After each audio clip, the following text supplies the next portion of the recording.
I thought you were getting off. You just can't do it. You got FOMO. You got a bad case of FOMO. It's Wednesday, and it's 7 o'clock. Actually, it's 6:56. It's a little early, and it's chasing gazillions, not the same as making millions. Wednesdays with Fernando and Anthony here. Although I'm not going to be on the show tonight because Fernando's got a guest, and I'm out. And you know what? I know you all out there, man. Fernando does this all the time from wherever he is, but it's so loud where I'm at. So I'm gonna jump off. I'm gonna let Fernando take over the show this week. Please chime in on the chat. Thumbs up. Give us good ratings. All right, guys. Take care. Bye. Yeah. All right. Bye-bye. Take care, Anthony. All right. Okay. How do I shut mine off? I don't know. I don't know how to do it. Hold on. I don't know. Just hit leave. Just leave? Yeah. I don't want to end the stream, though. Can't you just hit leave? I don't know. Hold on.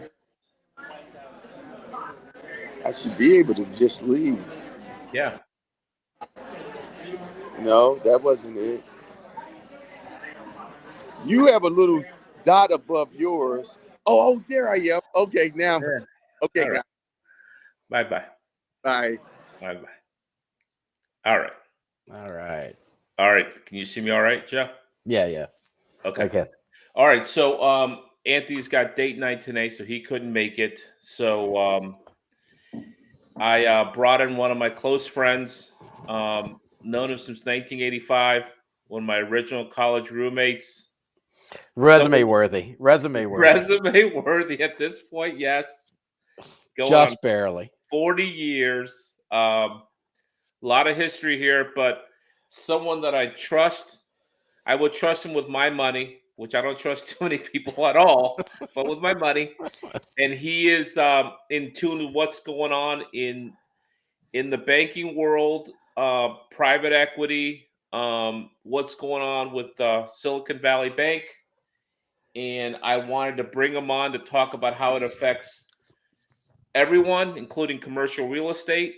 So, Joe, if you could first introduce yourself, tell us a little bit about who you are. I mean, I know who you are, but the audience doesn't. That'd be great. Yeah. Yep. Well, thanks, first of all, Fernando. This is a lot of fun. I'm Joseph Esparraguera. Been a CFO for 20 plus years, 25 years. Controller before that, kind of came up in the CPA world. Most of my career has been with companies under 100 million, but 100 million in revenue, but came up through the venture capital world, doing a lot of venture capital backed entities. I was a customer at two businesses of Silicon Valley Bank, so I'm very familiar with how they do business and how different they are than other banks. Did a bunch of companies backed by private equity, some privately held companies, most of which I helped sell. It's kind of my specialty. And then just been doing the CFO thing today. I'm the CFO for a international IT consulting firm called Resolvit, about 250 consultants worldwide, Latin America, and India. We do not do business with Silicon Valley Bank, but it definitely affected us in some ways, and I can explain that later on. Okay. Terrific. All right. So I've lined up a couple questions. Obviously, when this happened, me and you were sitting down for a blacktop. Mm-hmm. You went very in-depth into it. I was not in a great state of mind to hear it that night. So I was a little bit on the mean side, which I felt bad about, worse than anyone else the next day. You don't need to. But okay. I thought it was interesting that you knew so much about it, but I know it has you very concerned. You're always concerned about the national welfare. I'm a warrior. And what's going to happen to this country's economy. You're always worried about the economy and how how everything affects us. Yep. So here's the first question: SVP, Signature Bank, both failed, right? Mm-hmm. Why? Okay, so those two banks are different. I'll tell you why SVB failed in simple terms, and we can get more complicated if you want. No, simple's good. So banks, simple banking, banks take in deposits. The deposits to a bank are a liability because they have to be given back if you want the money back or if you want to write a check. The bank takes the money and loans money if it can. And hopefully it makes a profit on the difference between the interest that it loans out and the interest that it pays you. And usually that difference is very big. But there's always some portion of money that they keep behind and invest in some way that is not through a loan, especially if the lending market is soft. If there's not a lot of demand, not a lot of good credit out there that they can loan to, they're going to invest their extra cash in usually U.S. Treasuries. Now, the U.S. Treasury bonds and bills are the safest investment in the world. It's what the whole world goes to when other investments have turned to crap. And it's what every portfolio has in it to some extent of any major investor in the world. They have some U.S. Treasury. The full faith and credit of the United States has never been in question. Could be in question someday, but right now it's never been. So what happened was SVB basically is taking in $200 billion in deposits. It's loaning about 140 billion in loans to venture capital. SVB, Silicon Valley Bank's main thing is venture capital backed companies. That's what I was when I was a customer of theirs. I was CFO of a venture backed company. And believe it or not, the loans were never the problem. What happened is they had an extra 30, 35, 40 billion dollars, which they invested in T-bills and T-bonds, everywhere from 2-year to 10-year. The problem was they did a lot of 10-year bonds. And while it's a very safe investment if you hold it to maturity, the interest is going to come in. It is like any bond, subject to changes in interest rates. When interest rates go up, the value of a bond goes down. And the longer the maturity of the bond, the more that variation will occur. So SVB is holding these bonds. Is Signature Bank in the same spot, by the way? Different situation. Signature Bank. Okay. No, go ahead and finish SVP. And yeah, then we'll go to SVB was so SVB. The bonds. So the problem is they had bought these bonds, let's say at $1 billion. Just pretend a small part of it at $1 billion. Well, they kept them on their books, and they held them in a classification for record keeping called assets held to maturity, ATM. ATM assets under U.S. accounting principles do not have to be marked to market, meaning during the interim statements until they're actually cashed in, they can stay on your books at cost. The problem is the real value of those bonds was way lower than what they had on their books because interest rates. Right. Because interest rates had been skyrocketing since they were buying these bonds in 2019, 2018, 2017, 2020, 2021, when rates were, near zero. Right. But now rates have been skyrocketing, the fastest rate climb in history of any government in any country, in any place, an interest rate rise since mid 2022. So now what happens is the market gets soft. venture capital people don't want to invest as much in so they want their client, their companies to tap into their lines of credit with SVB.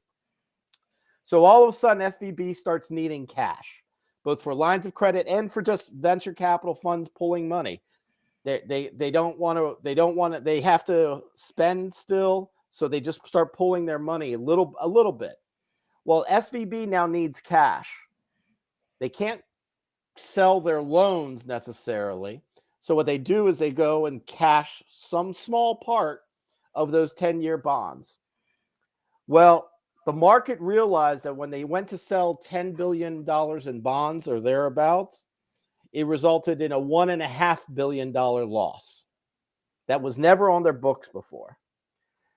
Well, these are venture capitalists. They pay attention. The venture capitalist owners of the companies that are clients of SVB realize that.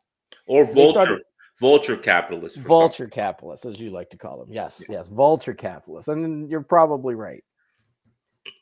Well, when they went in and cashed it, when they went in and sold those securities and had a $1.5 billion loss, it was big enough to wipe out their entire excess capital, all the capital that they required to be had in the bank, meaning they were going to have to raise money in some way.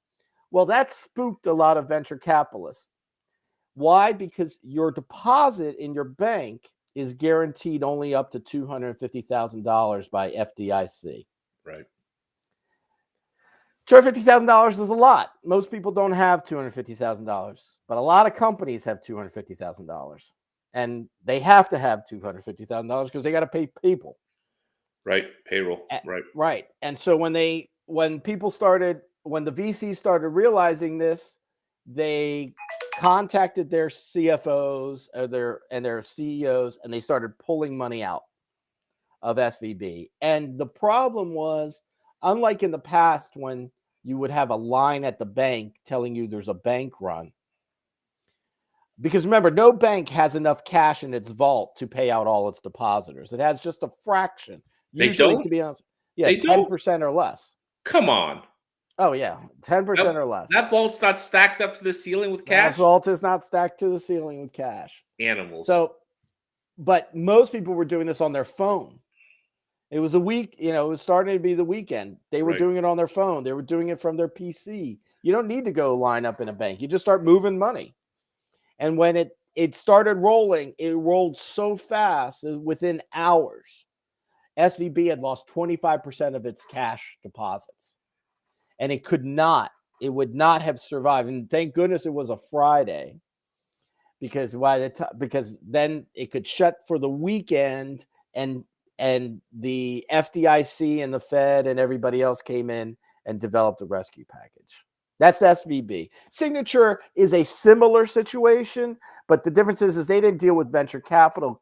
They dealt with kind of a much more risky. The Signature was much more, from what I understand, I have much less experience with Signature, was much more into the whole crypto world thing, which we all know that's kind of, it's got its highs, it's got its good, it's got its bad, but mostly I know you're down on it. When I told you I was in crypto, you told me, get the hell out right now. And I didn't, and now I regret it a little bit, but I'm hanging in. Now I'm in. Now you're in. Yeah. When it gets to level, I'm out. Right. It's way too risky. I don't know. I don't know enough about crypto to comment. So I do know that I don't understand it. Yeah, I don't either. Okay. What would you say this is good? How is this affecting the economy? Obviously, that's what everyone wants to know. I mean, the problem is two banks. Right. We're not talking 2008. I mean, you warned me we were in your backyard in 2006, late 2006. Yeah. Or early 2007. And you warned me that you saw softness at the high end of the housing market. In the mortgage banking industry as well. But the loans we were doing were unbelievable. 110% LTVs, people undocumented, buying $400,000 houses with no verifiable income. Right. And that was crazy. And that's what caused that housing bubble, which led to the disaster of 2008. And you had great insight into it. I wish I had enough money back then to have made something off of it, because you could have shorted the market and, been a gazillionaire, Right. using Anthony's words, right? Right. A gazillionaire. That's a real word. Okay. He likes it. He He uses likes it a it. lot. He uses He it a lot. uses it. Yeah, Yeah. yeah. So we went. But this isn't 2008. The difference here is we're not talking about a bunch of bankers who, were given loans to, giving loans to people unworthy of having loans. We're talking about a bank that bought U.S. Treasuries. In other words, it acted it's not like they acted irresponsibly. They may have acted financially dumb a little bit, but not irresponsibly. Okay. And the problem is that situation exists in most every small to regional bank in the country. Every small or regional bank has U.S. Treasuries sitting on its books that are significantly overvalued because they put the moniker on them of held to maturity. But if they start having a bank run, that held to maturity ain't real. They're going to have to go and sell that U.S. Treasury to have cash, To cover, and then they're going to hit the losses, same as SVB. So every regional and small bank had that problem. That's pretty major. That's why Federal Do you Republic think went down. That's why, there's always a couple of other banks that are on the verge of going down. Yeah. How do you think this affects commercial real estate? Because a lot of these banks obviously do loans. You Right. said that that's what they take their money. How do you think this affects commercial? I know, obviously, offices. Everyone knows that's being affected with the whole COVID work from home Right. situation. So, any other effects you could think this could affect commercial real estate? I mean, the reality is it could do exactly what the Fed was trying to do in raising rates. It could significantly cool the economy, because these banks, especially the regional and smaller banks, they have had either significant cash running out their door or smaller amounts of cash. Not a whole lot coming back in. There's nobody running to do business with a small regional or a small bank, because that's not yet. They're very important to both the commercial and the residential real estate markets. And so I think Right. those guys are going to tighten up, and the big boys are going to tighten up. The Citibanks, the Chase, the Morgan Stanleys. Those banks are also, well, Morgan Stanley's not in that business, but Chase, those guys are all going to tighten their credit lines up. Right.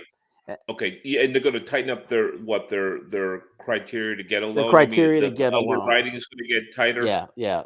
The underwriting is going to get a lot more, because they have less money to lend. Thus, the they want to give it to their regionals and best small people. have less money to lend, and they really have to have. A lot of people are watching the quality of what they've got now, of the loans they have, even though the loans didn't cause remember, the loans didn't cause a problem for anybody. It wasn't the loans that were the venture capital loans. One thing that most people don't realize, I bet, and I don't have this statistic, but I know in the loans we had with SVB back in the day, they had a guarantee from the venture capitalists, investors in our business. So meaning it was these VCs swim in money. So they had no reason to fear that the loan would ever go bad. Okay. But that's not the case of right. regular banks. Regional banks and small banks don't do that. They don't get guarantees usually. They may get a personal guarantee, but not from wealthy businesses like venture capitals. What did the Federal Reserve decide to do today? Did they raise rates again? Yeah, quarter point today. Quarter point, which, Quarter. if it hadn't been for this, they would have raised probably at 50%, 50 bips. If they but if they had done none, it would have sent a bad signal to the market that they're scared. So 25 was a good number. what more can the Federal Reserve do to avoid another big bank collapse like this? I mean, obviously SVP is a huge top 15 bank in the country, over $200 billion in Right. assets. We don't want too many of those guys going under, obviously. Right. So, what is there anything they could do? Or I can you mean, think of anything? I, I don't I mean, know. it's a basic look. You had politicians saying stuff like, no bailout and no, no free ride. Well, we're not talking about a free ride for this is again, it's not they're used on language of 2008, but this isn't 2008. This isn't a bunch of mortgage brokers, going out and getting hookers in Las Vegas and having a good time. Right, This is right. depositors. These are people who have to make payroll. Not they didn't take a risk. They made a deposit. So the Fed, if they really wanted to calm things, could say all deposit that cap, that 250K cap, and that's what they've effectively done. They've said that's gone. That does not exist. And if you made a For all deposit, banks? For all banks or just the ones it's that went not under? an explicit Tricky. guarantee, but it's an implicit guarantee. Remember back in the day when before Freddie Mac and Fannie Mae were owned by the federal government? Quasi They're a government. quasi-government. Even though their debt was always considered kind of unofficially backed by the U.S. government. It turned out to be true because when the shit hit the fan, the government did walk in and take over Fannie Mae and Freddie Mac. But that was never a guarantee. I think that same guarantee exists today for every big bank. If you're a small bank, community bank, they may let you go under and your depositors lose money. That's why, but that's exactly for that. 250. Huh? Over 250 though. Over 250. Over two. But again, you better be a pretty small business if you don't have 250K at any one time in your bank account. So is it so you think they'll cover it, but they're not going to put it in writing? They're not going to put it in writing. They're not going to put it in Right. writing, but they've de facto. It's a wink, wink. It's a wink, wink, just like it used to be with Freddie Mac and Fannie Mae Okay. back in the day. Do you know of any other banks you think might be in trouble here? No, I'm not. I don't. I mean, I read a lot about the banking situation because I have to worry about it. I mean, I got a call from my CEO when we had that, and who was very concerned about smaller banks, but we didn't. Our money's in Chase. We were always very secure. Chase will never go down. You want to talk about people who have a guarantee? The big banks, the Wall Street big banks, they have a guarantee. Nobody's gonna lose money that deposited money with a big bank, and that's the problem. Is multiply me times 10,000 chief financial officers or controllers in the country, and Right. that's how you get a bank run. Right? You start moving your money out of your small regional bank into your big bank. So are you saying invest in Chase Bank right now? Yeah, what you're that saying? would probably be a good stock. Yeah, you wouldn't want to own the regionals because their stocks are really already down. What do you where are the private equity firms now placing their cash with the big banks? With I the guess big banks. Yeah, they're all looking at their companies, and nobody ever cared about how much cash you had concentrated in a bank account at any one time. It used to be, banking shouldn't be like that. Banking, when you're in a company, it should be the last thing, like, will my checks clear? You don't want to think about Right. that as long as you really are generating cash and have the money in the bank. Right. That shouldn't be something that's on your mind, but now it is on people's mind. Now it is on how do I have a $500,000 bi-weekly payroll. So that means I got to have at least $1 million in my account at any one time, but $1 million is way over that 250. Can I break it up amongst a number of accounts? Is it per account or per customer? What if I have 5 accounts at Chase, all with $175,000? So they're under the 250, but they're all under my name. And for payroll, they all consolidate. So you have everybody doing these mechanizations right now to try to figure out how they can stay under the 250. And it is very unclear. It is a per account concept, but that means if you're a really big company, you might have 100 accounts. And that's just crazy. That starts getting really hard to manage. Well, when you say that private equity now is going just to the big banks, well, SVP was a big bank. So SVB was a big bank. And it was a safe bank. Again, its loans were good. And it had U.S. Treasuries. If you looked at its balance sheet, you would go, shoot, loans, good loans to companies that can generally pay you back, or you have a guarantee, and U.S. Treasuries. Damn, that seems pretty safe. But you had to go that one layer down. Right. And do you go on FDIC and looked at their report, their last filing, I guess? Yeah. And I've read a lot about their portfolio, and they had an entire mismatch. A deposit to a bank is a short-term liability. That money can go out at any moment. That SVB went out again years ago and bought 10-year treasuries is a mismatch of the liabilities to the assets. You have long-term assets but short-term liabilities. That's not smart. They would have been much better served to buy to use the overnight window, or to buy 2-year or 30-day paper. There's every kind. The U.S. government has every kind of paper there is available, right? It has all kinds of maturities, and it has funds. If it doesn't have the maturity you want, there are funds which can structure it so that the maturity works out the way you want. So you can always construct it, but they constructed it to maximize because generally interest rates on longer term bonds are more than on short term. That's not true today, but they're usually, so they went out and tried to get yield by getting longer term stuff. And that was a problem. It wasn't criminal. Like everybody's talking about criminal stuff. That's not criminal. That's a little stupid, but not criminal. Okay. One last question. What's the future of the banking industry in terms of brick and mortar, or doing everything digital? You think everything is going Everything. start digital? It'll all be digital, and there's going to be very few banks. I do not see a bright future for your community bank.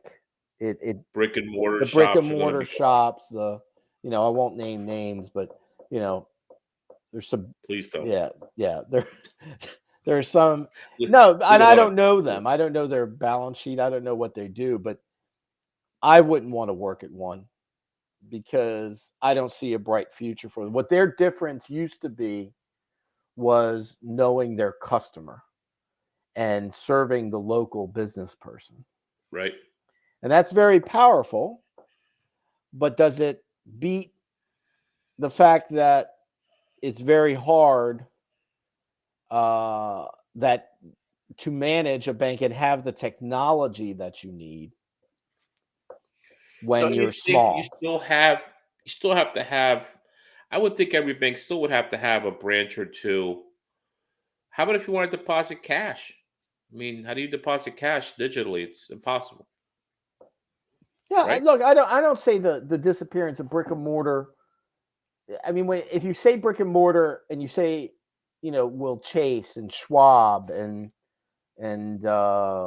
Citibank all have a storefront, yeah, I think there'll be small storefronts in lots of places. I don't think that's going away. What I think is going away is you wouldn't want to be in the ATM business because everything's going to be paid for digitally. It already is. You already have that pretty much now, heading that very fast that direction.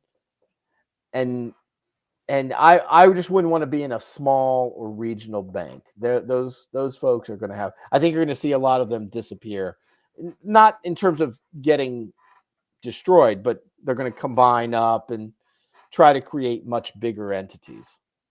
Oh, right. So they can play with the big boys, you mean? So they can play with the big boys, and you're going to lose some personal service if you're a local business person who likes to Right. shake hands and schmooze and have a drink and stuff like that. That could get tougher. That's going to get tougher. I like having a drink. I like having a drink too.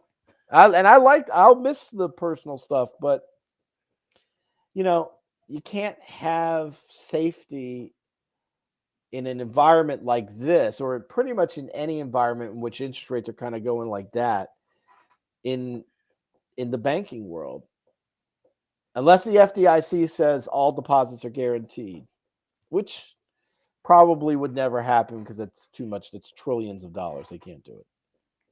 Okay. I mean, those are the questions I have. I appreciate you answering them.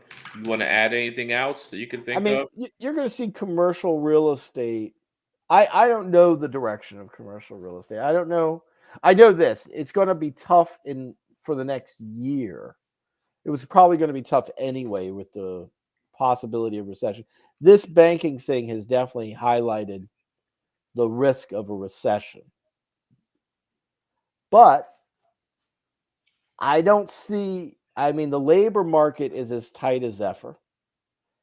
And I don't see, there's fewer and fewer people working. A lot of old people like us, man, they're just leaving the workforce, calling it quits. Jimmy Moy's thinking about retiring Isn't he?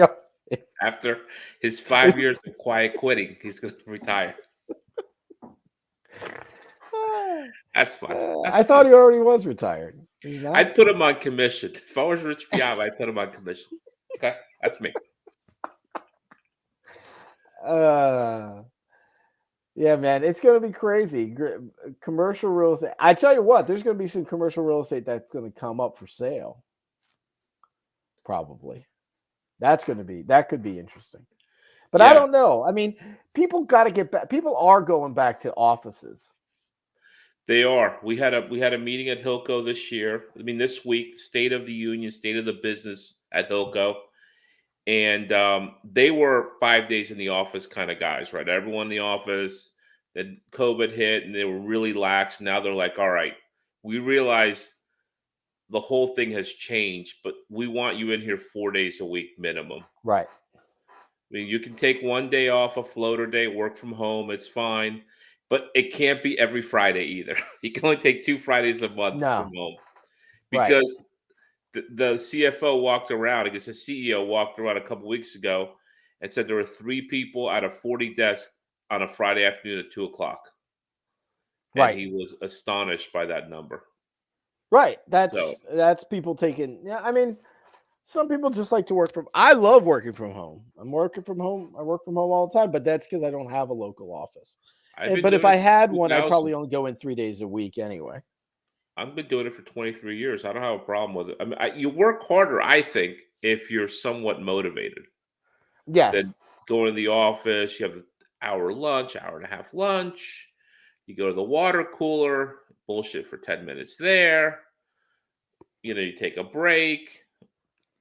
You take Yeah. another break. I mean, there's a lot of You can work when you want to. You can go do some things yeah. that you need to do during the No, day. sometimes I work at night. Right, you work at Sure. night sometimes. Where if you leave the office with all your equipment there, you're gone. That's it. You're Yeah. done. Yeah. Yeah, man. Yeah.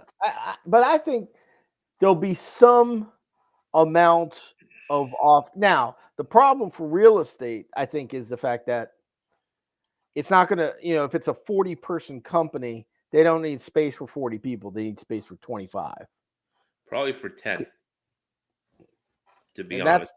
and that could be a problem. That could be a problem for commercial real estate Well, you in the got to near term. repurpose those spaces. That's what's going to Gotta- happen. They're going Right. to be repurposed. I personally think in the multifamily, in the apartments, into that family apartment condo realm because housing is still a huge need.